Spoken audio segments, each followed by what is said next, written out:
齐英，确实是的。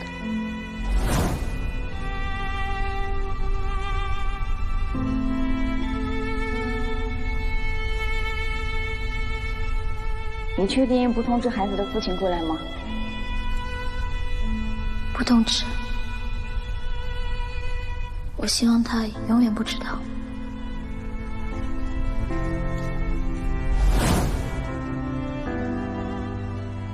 你是说小征是你和赵孝生的儿子？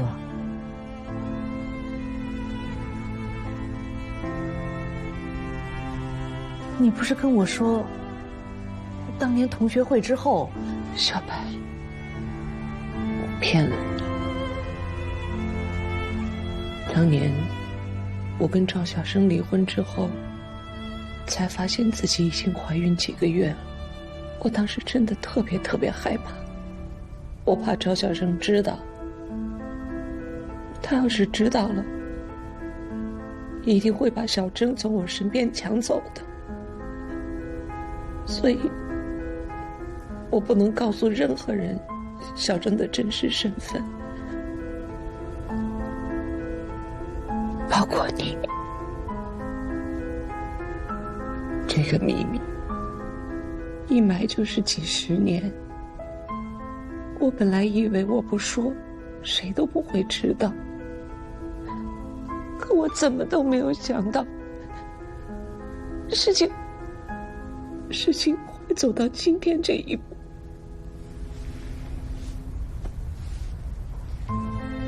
韩呀，咱们现在得赶紧想想办法，不能让小征再查下去了。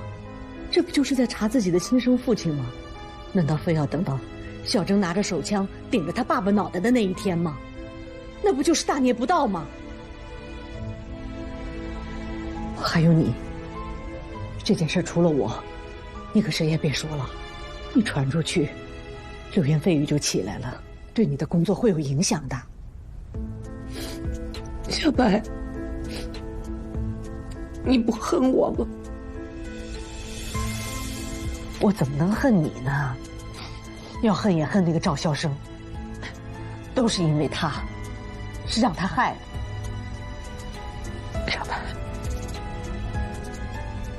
我欠你的实在太多了。现在当务之急就是赶紧想办法帮小征搞定那件事儿。赵孝生我是不能去找了，全得靠你了。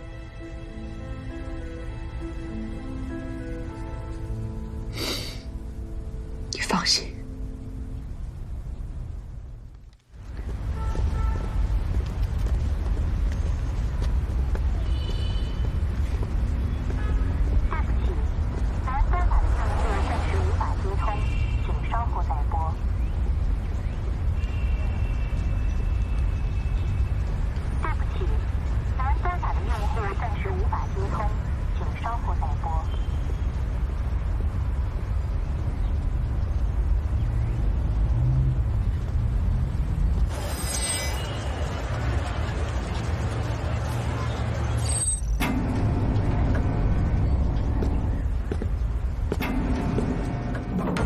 怎么打不通你电话？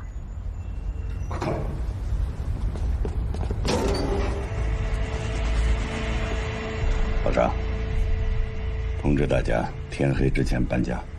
又要搬家？出什么状况了吗？不严重。我们现在所做的事情，容不得一丝一毫的大意。是，我马上通知。严政委，对不起。长征被检察院带走调查，你们专案组现在是大家关注的焦点。你今天到我这里来，既不是在约定的时间，也没有进行事先联络。你知道你这样做有多冒失啊？一不小心，我们秘密调查组都会因此而暴露。严政委，我错了，我只是一时心急，下次不会了。下不为例。长征的事情我刚刚打听了，从曹大龙的死到长征被带走，接下来是网络谣言的密集散布，这一连串的事情环环相扣，显然是经过精心设计的。所以我严重怀疑，这幕后黑手就是赵家。你看，很明显，曹大龙的死，还有长征被带走，他们就是最大的受益人。恐怕没有那么简单。长征这次面对的局面，比上次更复杂，也更凶险。严志伟，我们总不能眼睁睁地看着长征被陷害吧？这件事情我会想办法解决的，你赶快回去，以免引起怀疑。好。秦岩，我最后再叮嘱你一句：关心则乱。以后，不管遇到任何的事情，你需要做到的是冷静。是，知道了。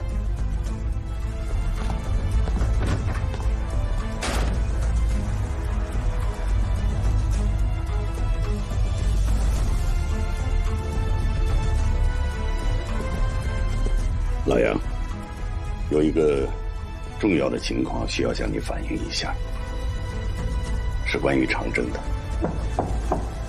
进来。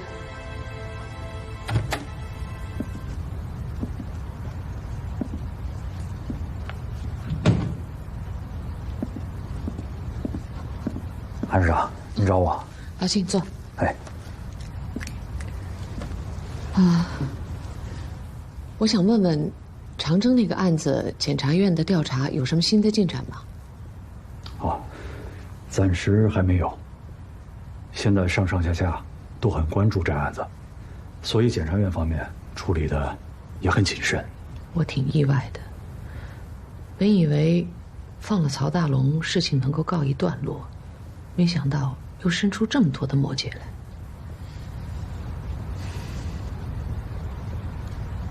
老秦啊，长征的案子，我想听听你的看法。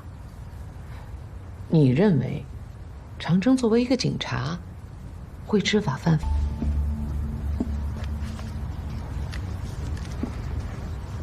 韩市长，有句话，不知道当不当讲啊？我觉得你对那个长征好像很关注啊。老秦，别忘了，我也是警校出身，我知道作为一个警察有多么的不容易。关注长征，并不只是关注某一个人，而是关注整个公安群体，为他们做点事。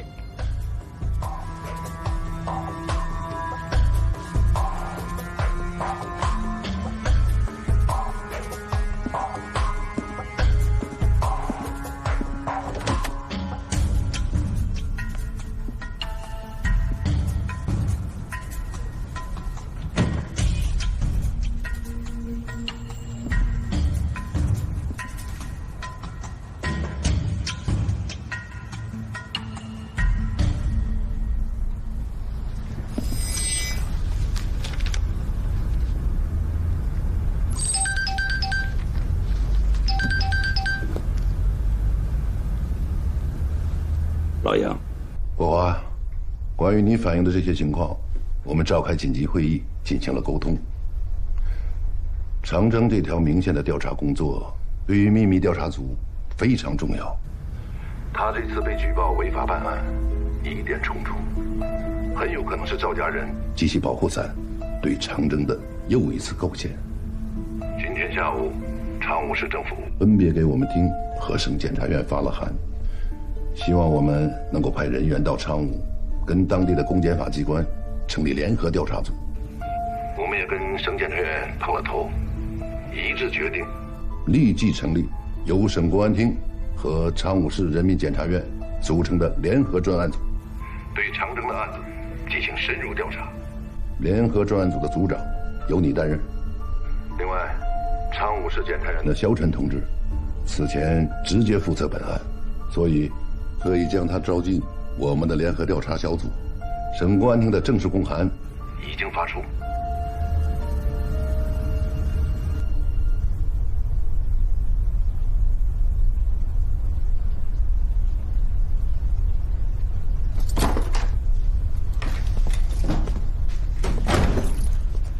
回来了。对。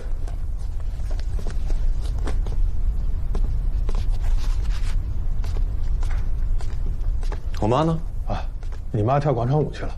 来，坐下，陪我喝2杯。我还有工作呢。嗨，今天是周末，我都已经报备过了。这酒不错，来，坐下。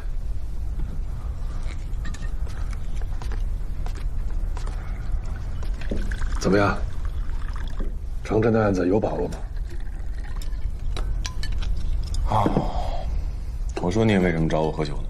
随你，你要想聊呢，就聊2句；不想说就算了。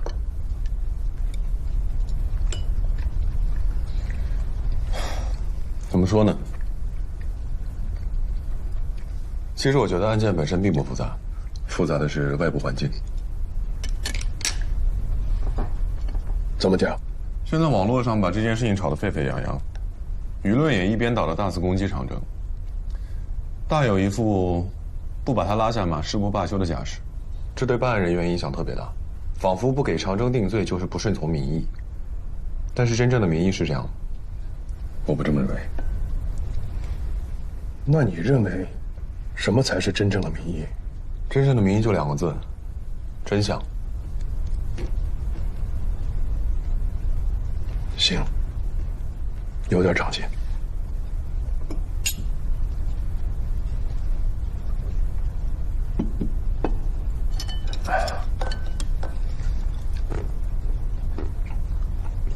爸，你今天不会是来给长征当说客的吧？我知道你特别喜欢他。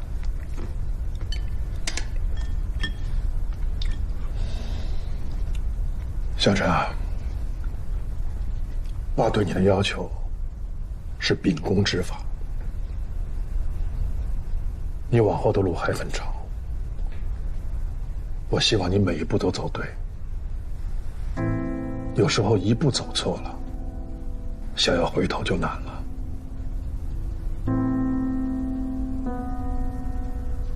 您放心吧，虽然我不喜欢长征这个人，但我更不喜欢办冤假错案。好，老爸祝你以后永远都不办冤假错案。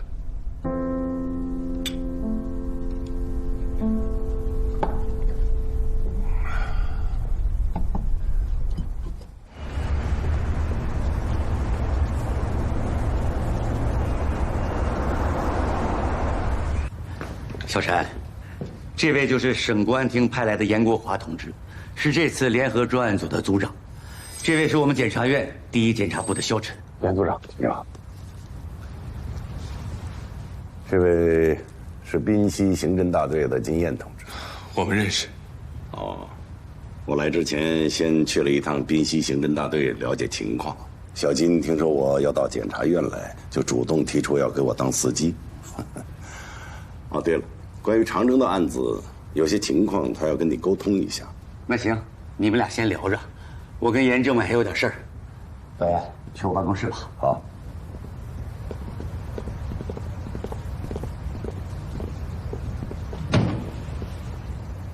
你来这儿干嘛？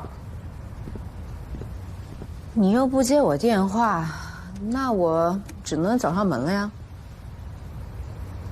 我没有不接你电话，我就是想……不用解释了，你肯定觉得我给你打电话就是为了给长征求情是吧？难道不是吗？求情倒是谈不上，因为长征他根本就没有犯错。你怎么就这么肯定？你有什么证据是吧？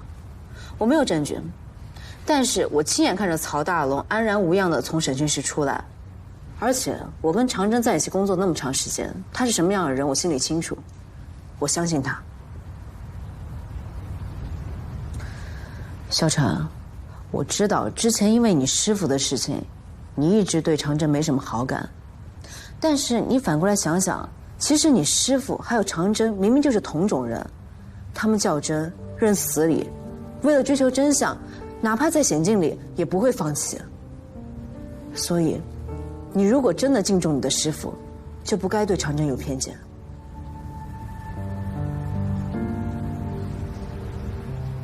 你是怕我把对长征的偏见带到办案中？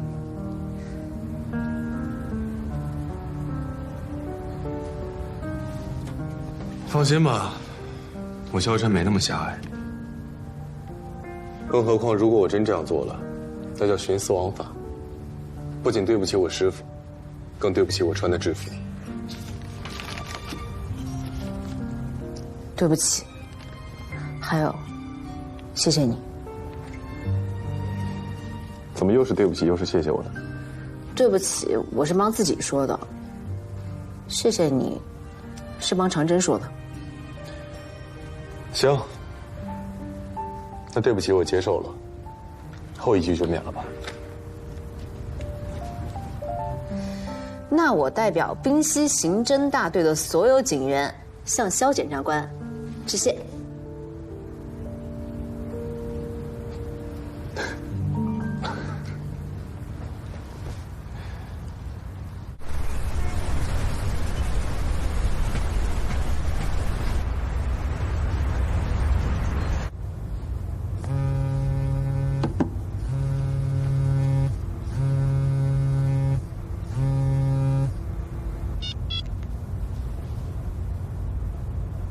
严国华已经入住了市检察院，联合专案组正式接手了长征的案子。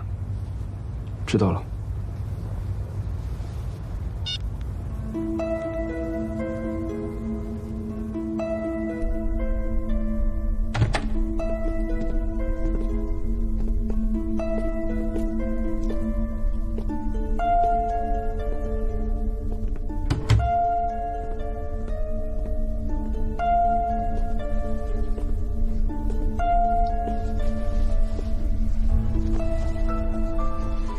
长征，关于你的案件，省公安厅和市检察院已经成立了联合专案组。这位是联合专案组组长严国华同志，请你积极配合我们的调查。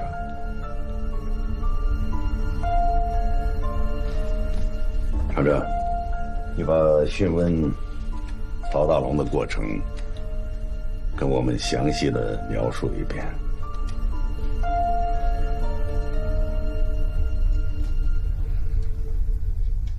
事情大致上就是这样。那他现在在哪儿？不行，我得去找他。子念，他现在被隔离审查，你去也帮不上忙。那我不能就这么坐着干等吧？省里很重视这个案子，已经成立了联合专案组，深入调查了。那现在这个案子进展到什么程度了？调查人员刚到昌武，一有消息我马上通知你。你自己也是律师，什么样的案子没见过？最重要的是你要先让自己冷静下来。冯超，谢谢你对长征。行了，我们中间不说这个。你休息吧，后面的事交给我。啊，计划书打完再休息。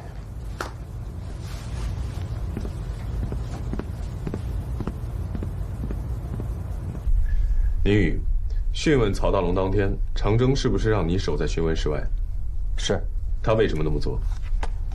因为我师父他怕泄露讯问结果。讯问室就在你们刑侦大队，哪来的泄露一说？你别紧张，照实说。因为我们怀疑。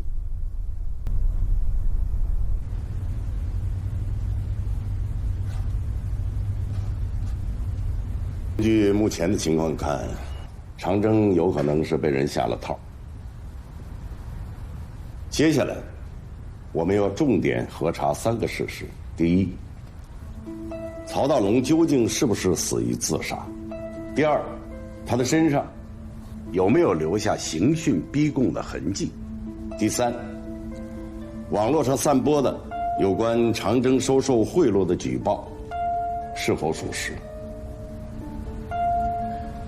曹大龙的尸检报告应该今天出结果，这条线我来跟。那收受贿赂这条线交给我吧。好的，我们各忙各的，抓紧时间。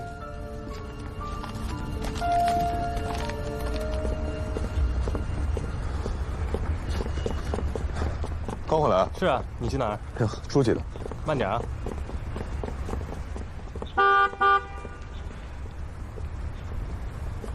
你怎么在这儿？等你啊，上车。你知道我要去哪儿吗？法医鉴定中心吧。你怎么知道？长征这个案子的核心线索就是曹大龙的尸检报告，你不去那儿还能去哪儿啊？上车吧。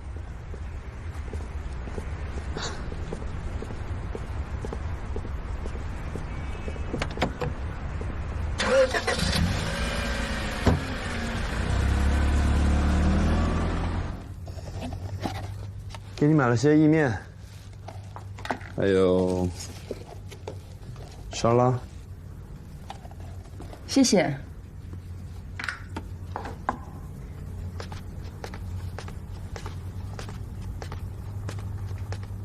忙什么呢？在网上看看有关长征的消息，不管真的假的，我都看了一遍。现在冷静下来，分析了一下，长征这个案子应该很快就会有结果，他不会有事的。这么肯定？网上这些有关他受贿的消息，完全都是捕风捉影，没有一点点实质性的内容。如果受贿是假的，那刑讯逼供的指控也不会是真的。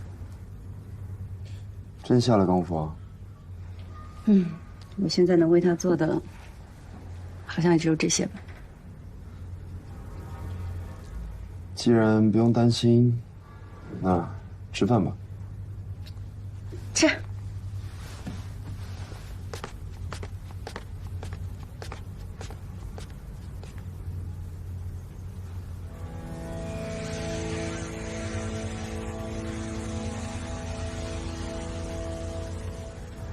这位是滨西刑侦大队的经验，由于专业要求，我专门请他过来为我们分析一下曹大龙的尸检报告。那我们来看一下，死者曹大龙的四肢还有躯干没有明显外伤，皮肤上有弹性，上有海水结晶物。死者的头发、皮肤、口腔、鼻腔均有藻类生物附着，这个符合海水溺亡的特征。我们接下来往后看，这个呢是法医从他的指甲里面找到的一根纤维物，上面还有血迹，而这个血迹不属于死者，所以法医判断曹大龙在生前有过拼命的挣扎，而他的指甲划破了凶手的衣服以及皮肤。血型鉴定过了吗？鉴定完了，与死者还有长征的血型不匹配。单凭纤维上的一丝血迹，还不能断定曹大龙就是他杀。所以我们接下来往后看，这个是曹大龙头发的照片，这应该是凶手在往水里拽他头发时留下来的伤痕。法医鉴定结果，他杀。我呢刚才就挑了一些重点说，其他的细节都在这个尸检报告里面，大家可以看一下。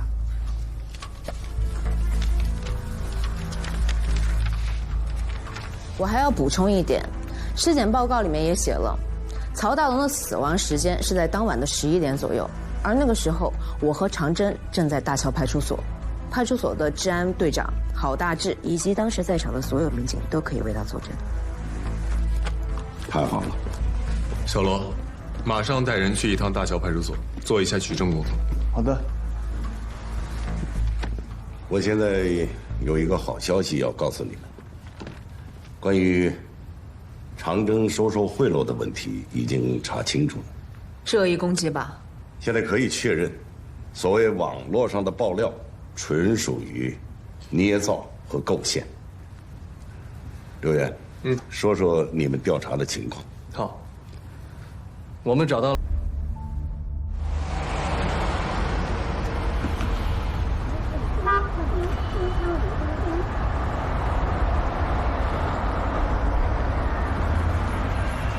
哎，好，进来啊！师傅，师傅，冷静冷静啊！干嘛呢？这是？你可算回来，你都瘦了，你看。恭喜归队啊！还有，祝万劫不复来。行，好你一个万劫不复来，我收下了。我祝师傅晦气连连去。这个老宋那儿去吧。他听说你有事儿，肯定躲起来了呗。别瞎说，我可听说了，这次专案组调查，宋哥没少替他说话。得了吧，哎呀，毕竟我俩搭档3年多了，能不跟我说话吗？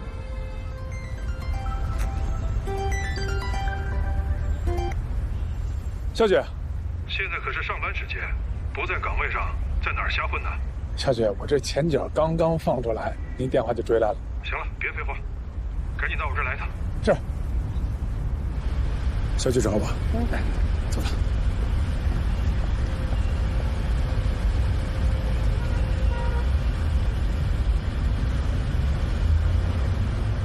我去打个招呼。不用了，知道他没事就行。我们走吧。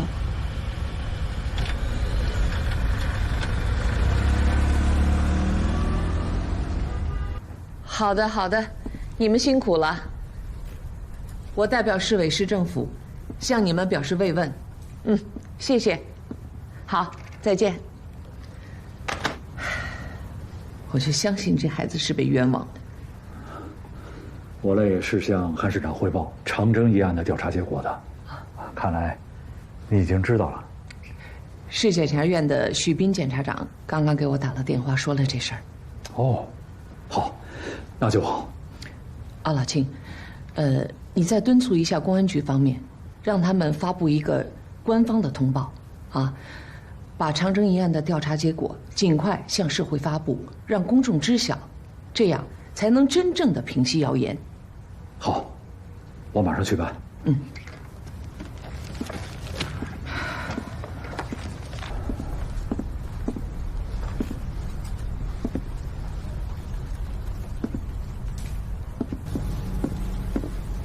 小姐，进来。气色不错呀，坐。是。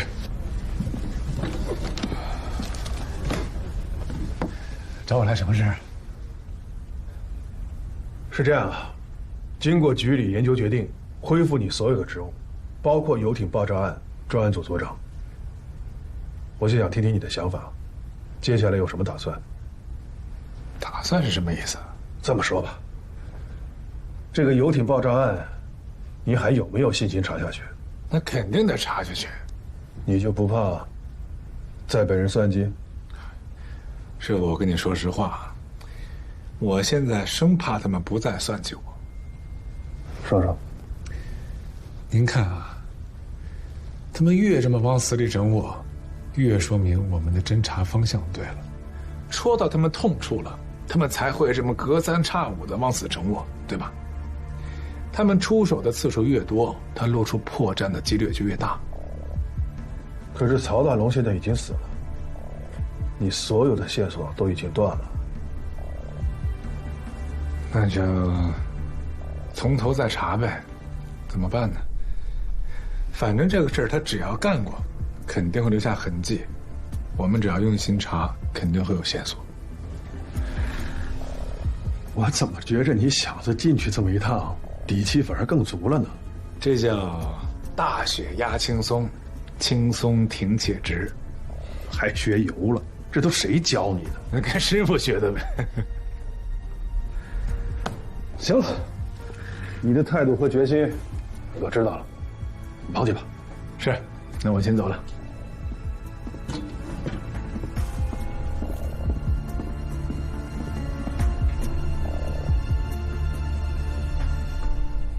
哎呀，该处理的处理，该封口的封口，该安抚的安抚。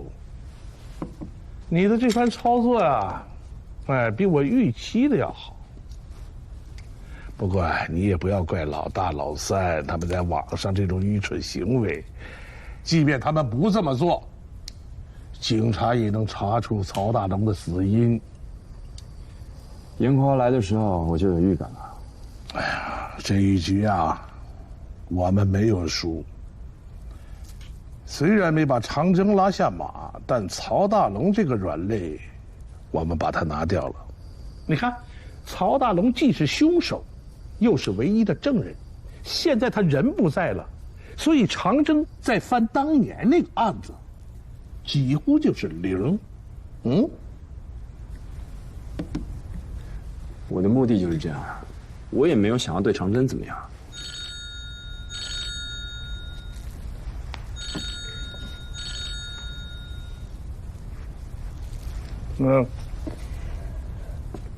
说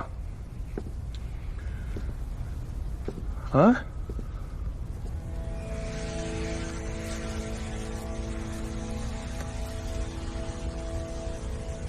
我知道了。啊？怎么可能？你听叔电话，说你妈最近格外关心长征，而且省市成立联合调查组，就是你妈支持的。她怀疑这里边有问题。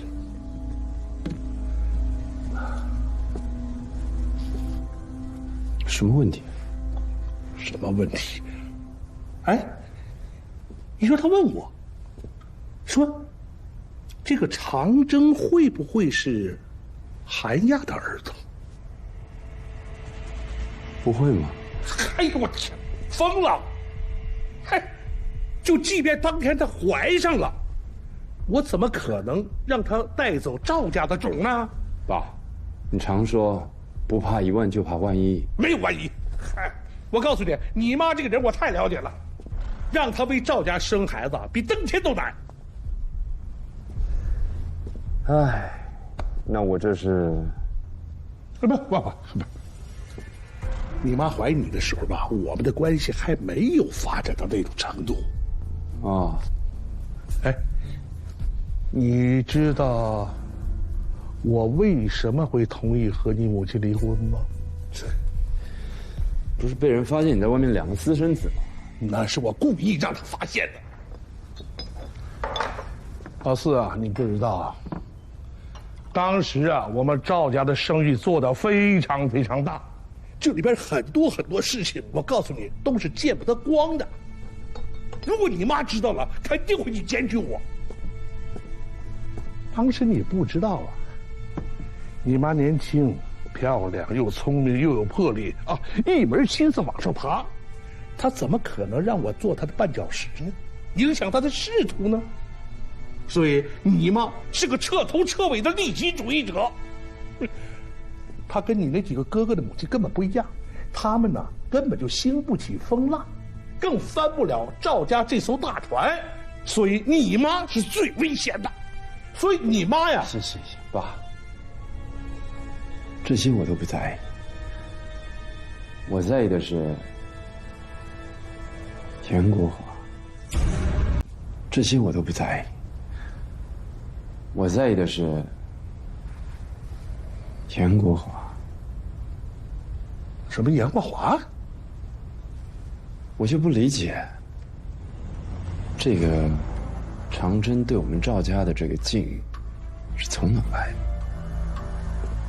你们都说是因为常飞，但那都3年前的事了。那你的意思是，严国华？这已经不是他第一次出现了。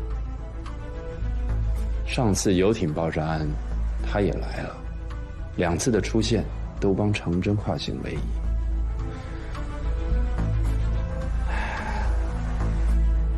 我觉得他特别关注长征。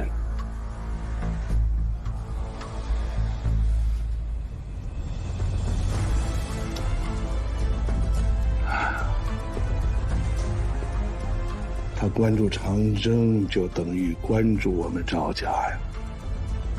这个严国华可太危险了，号称警界教父，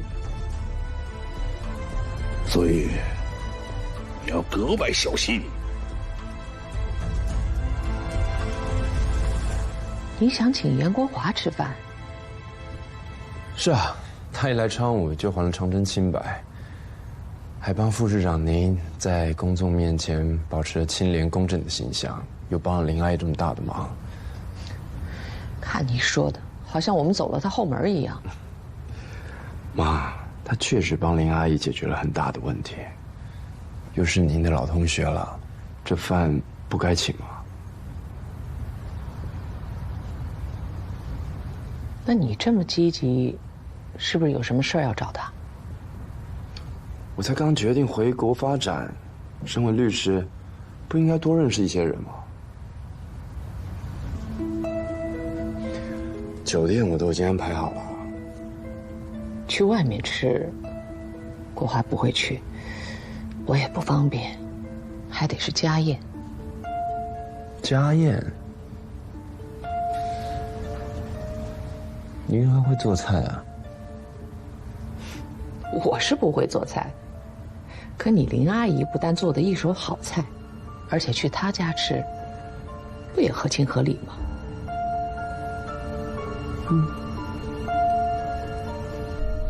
这按道理说，国华大哥帮了小郑这么大的忙，我请人家吃顿饭，那不是应该的吗？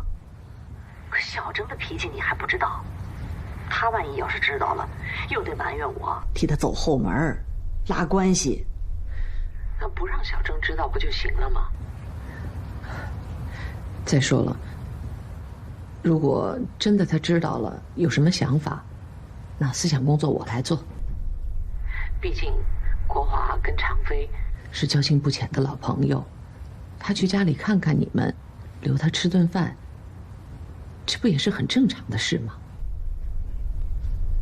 常飞都走了3年多了，能想起他的朋友越来越少了。你别这么说，我们都不会忘记老常的。没有老常，小郑就不会有完整的家，更不会有幸福的童年。你说的对，韩亚。要是没有老常，我当年答应你的事情，还不知道能坚持多久。好了好了，不说了。过去有过去的回忆，现在是现在的生活，将来有将来的希望。我现在最希望的就是孩子们都能过得好。小白，是我对不起你。你们为小郑实在是付出的太多了。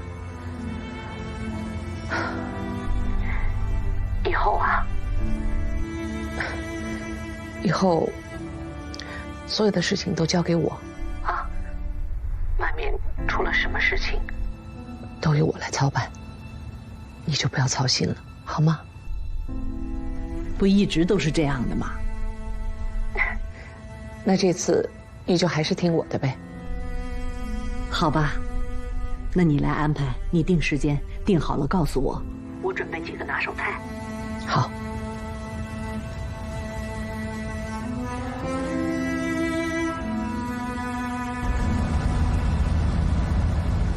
严政委，长征的专案工作已经圆满结束了，你是不是打算要转地下了呀？我也在考虑这个问题。你是不是在担心这长征2次出问题，都正巧都在昌武出现了？你是省厅刑侦总队的政委，作为2个专案组的组长，不是理所当然的吗？对别人来说是理所当然的，对赵家就不一样了，这会让他们产生疑点。赵晓生老谋深算，赵鹏超也不简单呐，恐怕他们已经注意到我。你这是在担心我们秘密专案组的安全吧？所以我才反复强调保密工作的重要性。要是让他们发现有我们这个秘密专案组的存在，那我们所做的一切都前功尽弃了。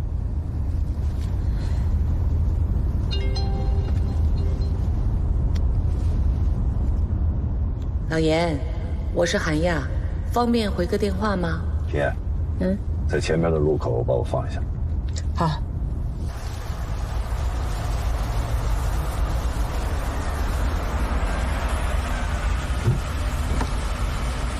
好，你走吧。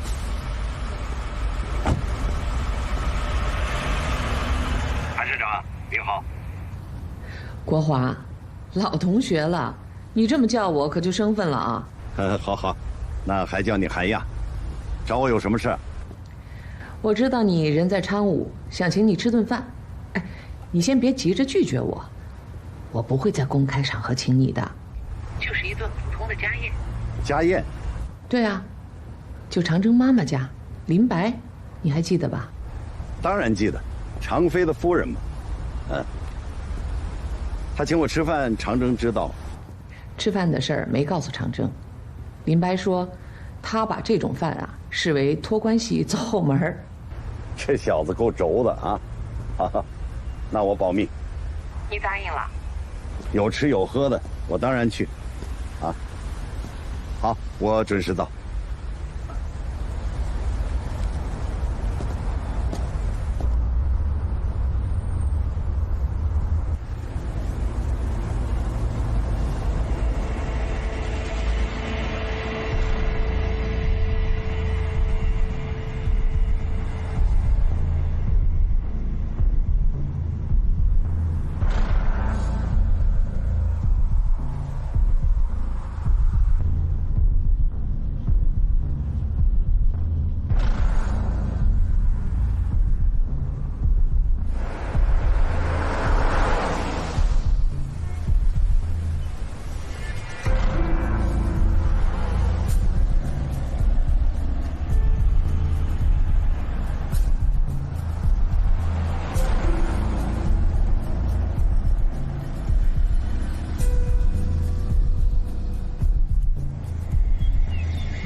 到底是谁把东西拿走了？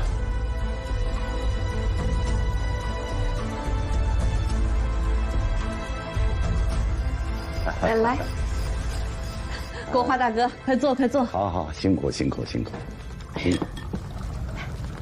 不辛苦，快坐吧。坐，好，坐。哎，小超坐。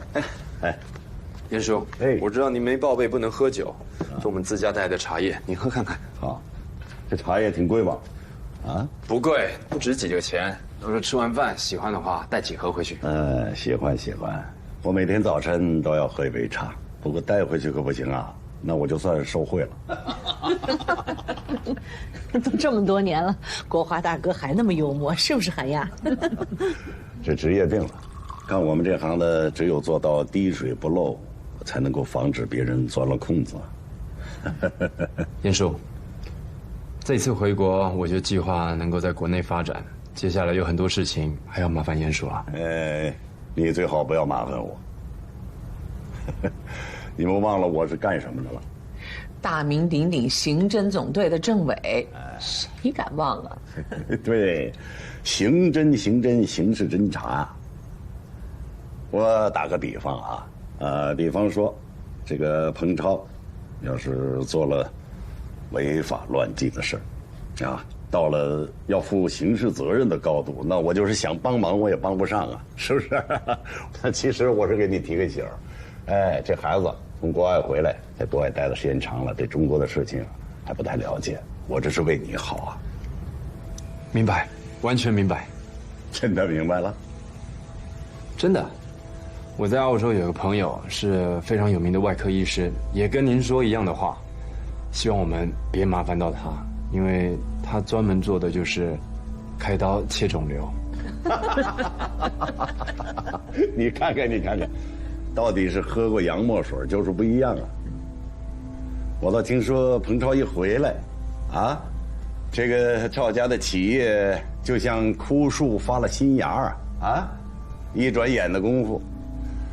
这个铁石矿业变成了四海集团，啊，面貌焕然一新啊，规模扩大了好几倍，这都是彭超的功劳啊。严叔，您这就过奖了。我在国外学的是法律，对经商真的一窍不通。现在我们四海集团呢，交给我大哥还有三哥在打理，我就负责给他们偶尔提供一些法律上的咨询。小超啊，从小到大就是书呆子一个。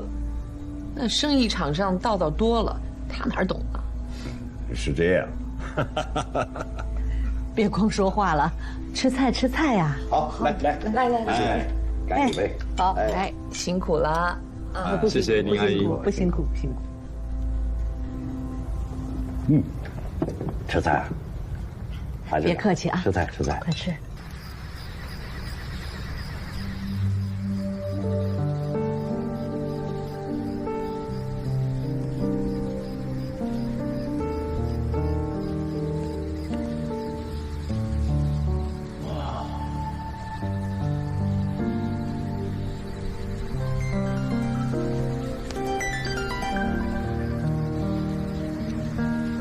哎，我不回队里了，我今天回家看看我妈去。行。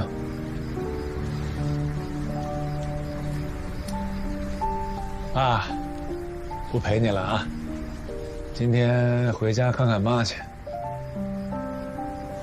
等我放假我再过来。走了。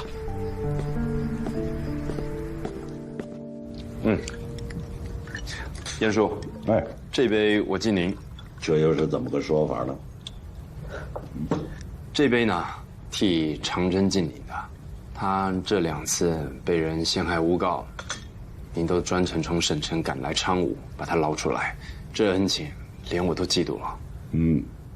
你这是怎么个意思？是说我偏袒长征呢，还是我假公济私啊？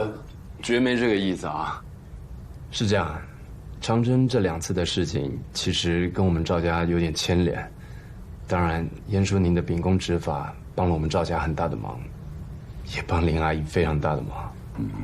那也应该你林阿姨敬我才对啊！国华，你这一直都没有喝酒，怎么老是跟孩子挑理呢？那我就和小超一起敬国华大哥。来，阿姨，等，先让我跟严叔讲清楚啊。其实长征跟赵家的过节我也都知道，我是学法律的，您是执法的，有证据您抓人我没话说，但在私人感情上，我是我，赵家是赵家，不管如何，长征还是我弟弟。你胡说什么呢？长征怎么就是你弟弟了呢？他是林阿姨的大儿子，都管你叫韩妈了，不是我弟弟吗？小超说的对呀，是弟弟啊，是弟弟，是。所以，严叔，这杯酒我替我弟弟敬您，谢谢您对他的关心和照顾，这样可以吧？当然可以，来。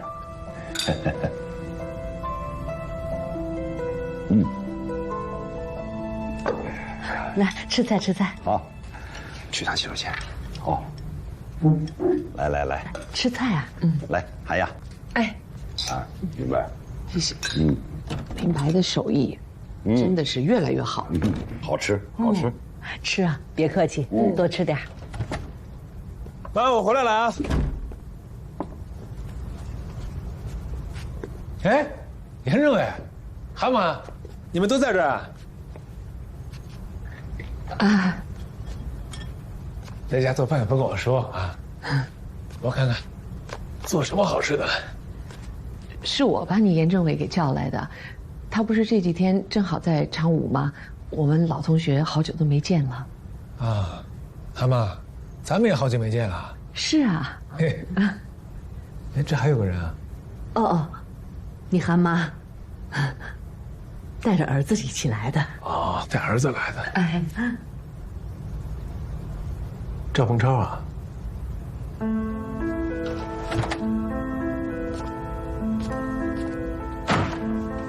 哎，你回来了。你来干什么呀？啊，我们今天专程是为了你的事，还跟严叔道谢的。我用你替我道谢啊？出去。长征，你怎么说话呢？长征，妈，你别管这事啊，出去。哎，小郑，彭超是陪我一起来的。韩妈，您来我们家，随时都欢迎。但如果您要带赵家人来，就别怪我不给你面子。我们家永远没有赵家人的位置。长征，你别过分啊！妈，我爸在这看着呢。我爸还没入土，他们赵家人就到我们家看着他了。小郑，你别生气啊。我们马上走。哎呀，你别走，今天都是我请来的客人，谁都不许走。要走你走，你走。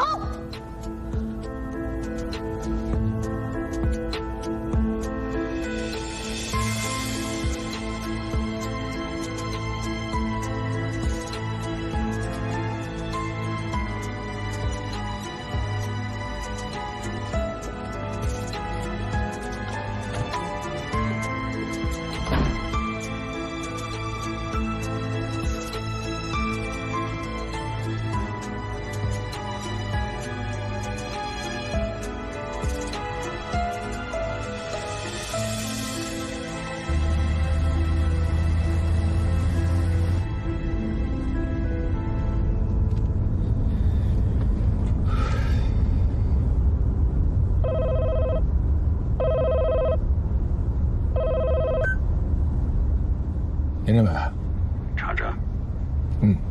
我们晚饭结束了。今天的事情不管怎么样，我都要批评你一句。你走之后，你妈妈的状态非常不好。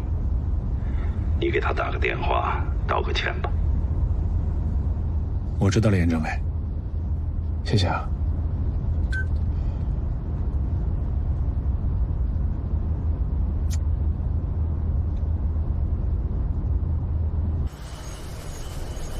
怎么样？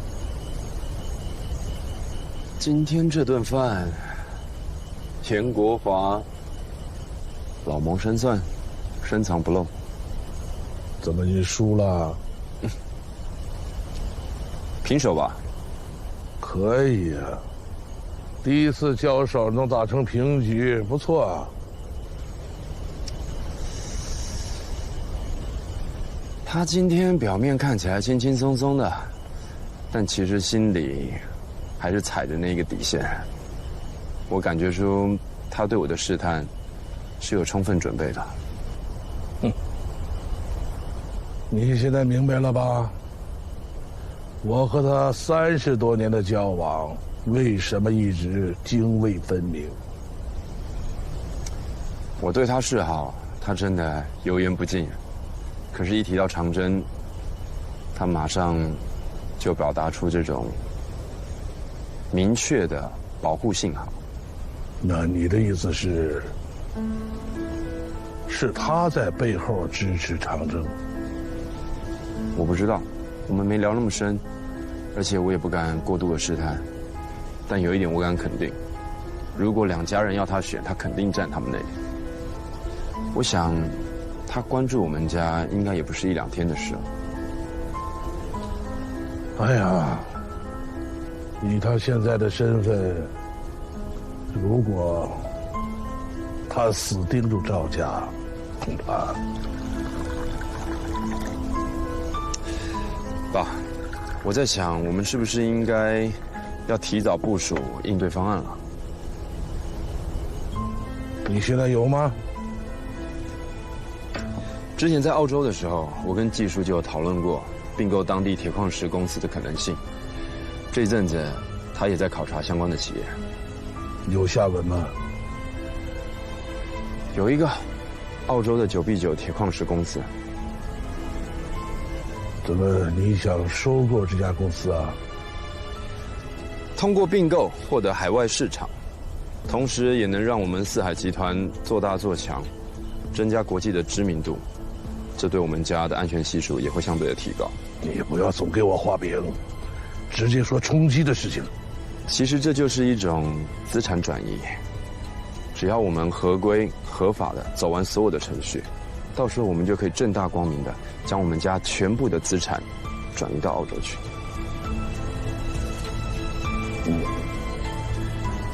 哎呀，我早就预料到了，这是迟早的事情。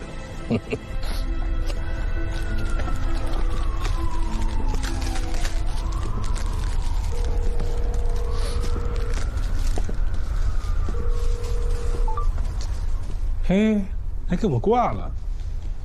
要我说呀，你妈不把你拉黑就不错了。你平时吧都不怎么回家，这一回家就把工作带回去。哎，你平时那个机灵劲儿都去哪儿了呀？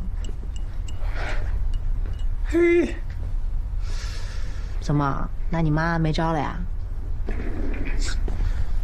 怎么可能啊？哎呀，哄我妈，我还是有一套的。妈妈，还生气呢？不要再生气了，毕竟我也还是个孩子嘛，说错话在所难免的，别生气了啊！你要是再生气的话，我今天晚上我就回去，咱俩就折腾，谁也别睡觉了。笑啥呀？哎，没想到你还有卑鄙的一面啊！这都是居家必备的。回了。哎，外放。我没事了，你也赶快休息吧。你看看，亲妈能哄不好吗 ？Nice。妈妈晚安。哎呦，妈妈晚安。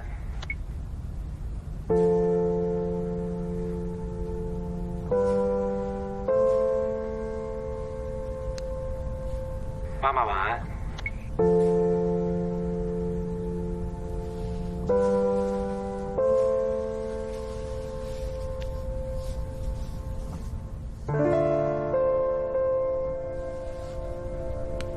妈妈晚安。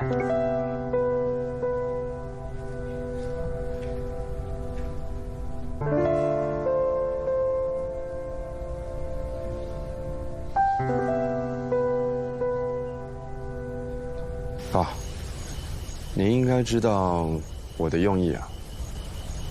是啊，知道。哎呀，我这一辈子啊，一直是重男轻女。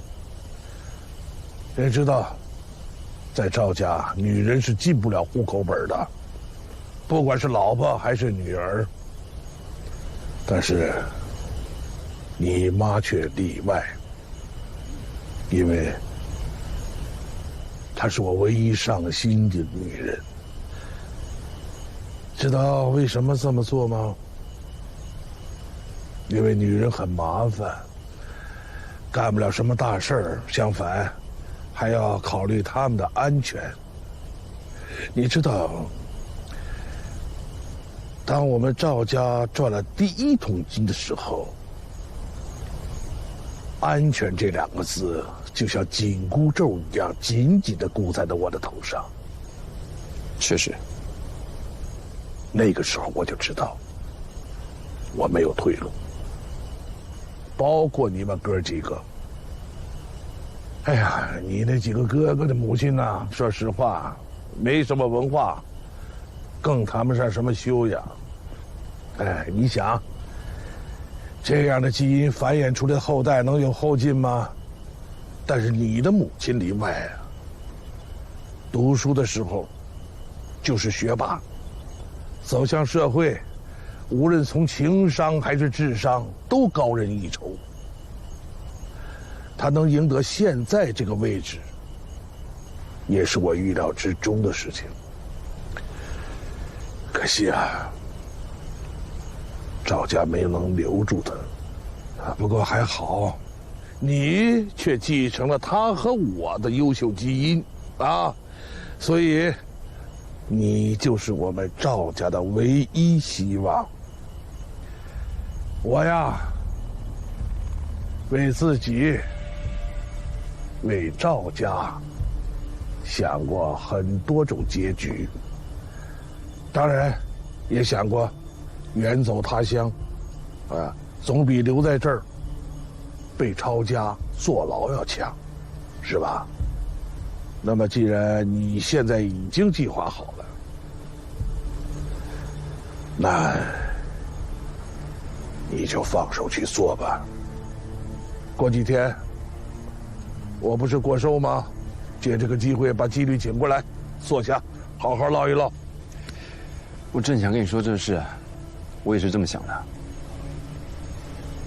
不过彭超啊，我可有个要求。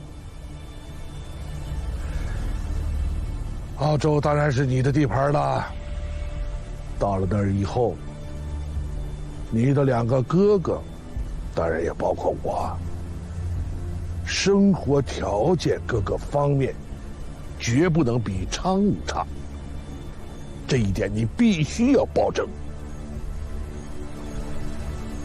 其他的事情就由你说了算了，啊。明白。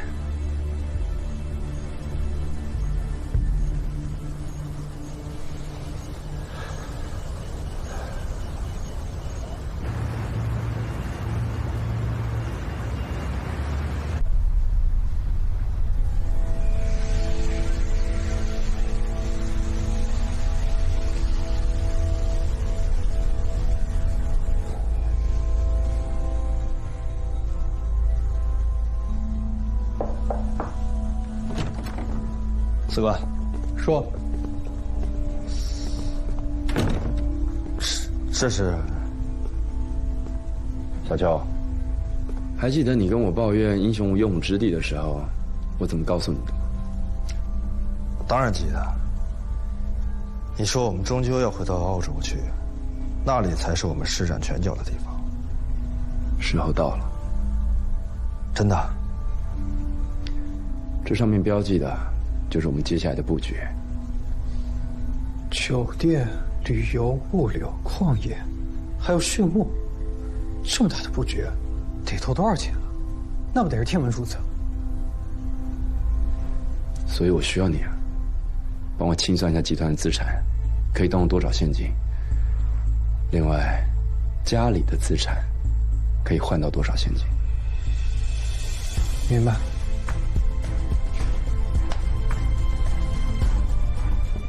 另外，我爸下周过60大寿了，让他办场生日吧。办生日，四哥，这好像跟澳洲的计划没什么关系了。我们有一位贵宾从澳洲来的。明白了，通过生日掩盖他此行的真实目的。去忙吧。放心吧，四哥，都交给我了。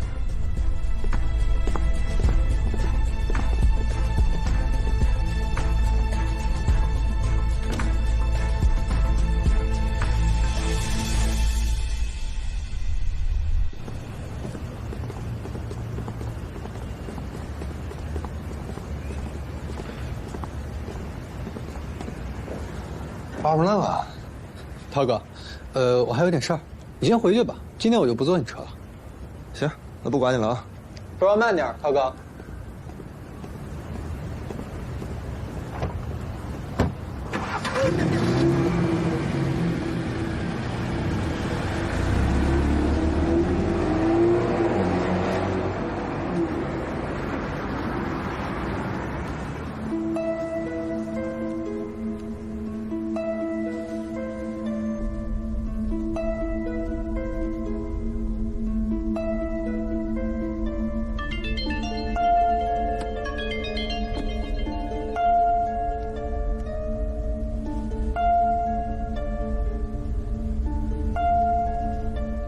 赵家在昌武的产业规模，这么短的时间里就扩大了好几倍，现在又把手伸到了澳洲。他们的钱究竟是从哪儿来的呢？之前我也有这样的疑问，现在弄清楚了。当然得请。当年把他们藏在果园里的人是你。现在又要把他们放出来的人还是你，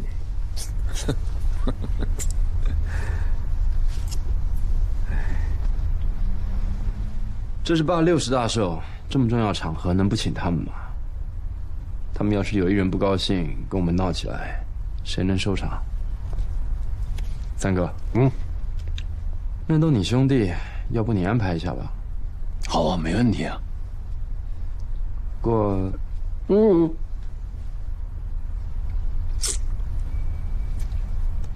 可千万别不过。你这一说不过，我心里直抖啊！你这，我是想说，让他们10人一组做包间，我们做包间，他们也做包间。明白，安全第一嘛。OK 啊。那安保问题也交给老三喽。这我已经安排好了，到时候2位只需要来吃好喝好就可以了。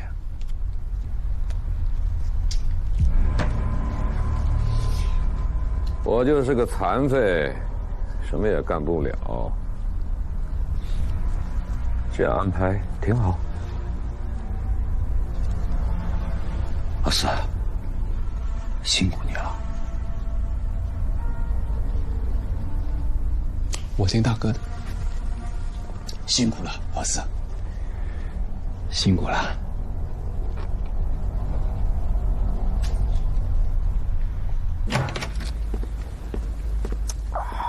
哥，你找我哥？把那2件东西拿去鉴定一下。哦，这不头发吗？谁的？一个是我的，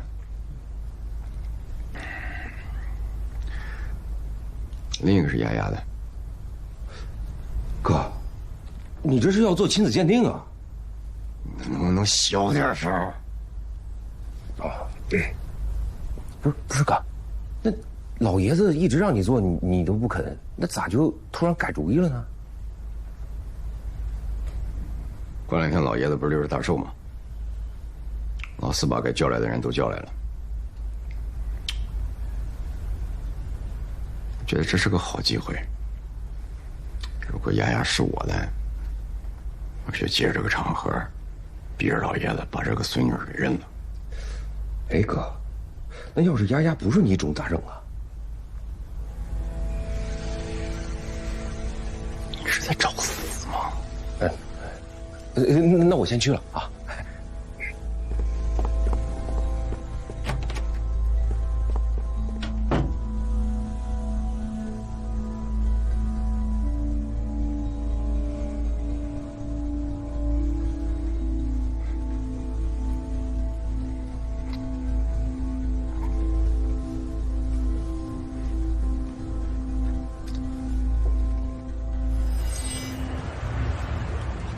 据我们分析，赵乔生60岁大寿，赵家成员里里外外都会到场，这对我们来说是一个难得的机会。老张，你说说情况。好，这些人去寿宴酒店，都会开车去，所以车牌号就是我们的突破口。我们可以记录下这些车牌号，顺藤摸瓜找到车主，从而框定赵家团伙的成员。这个简单啊，我们可以趁人不注意，用手机把过往的车辆记录下来。不能用手机。什么？我要你负责监控周围所有的人员，只要在用手机的，都要上去盘查一下。我查啥呀？就让你查他到底是在真打电话，还是在偷拍。哦，明白。我们这么大的动作，公安那边一定会特别关注的。在昌武，这公安跟我们不都一家人吗？是吧？不管是用手机录像还是照相，都会存档。如果被赵家人发现，不但要危及你们的安全，更有一种可能，就是把我们整个秘密专案组都暴露了。可是，不用手机的话，那用什么来记车牌号？用这里，死记硬背。但赵校生的寿宴去的人再怎么有100多个吧，光靠脑子记得住吗？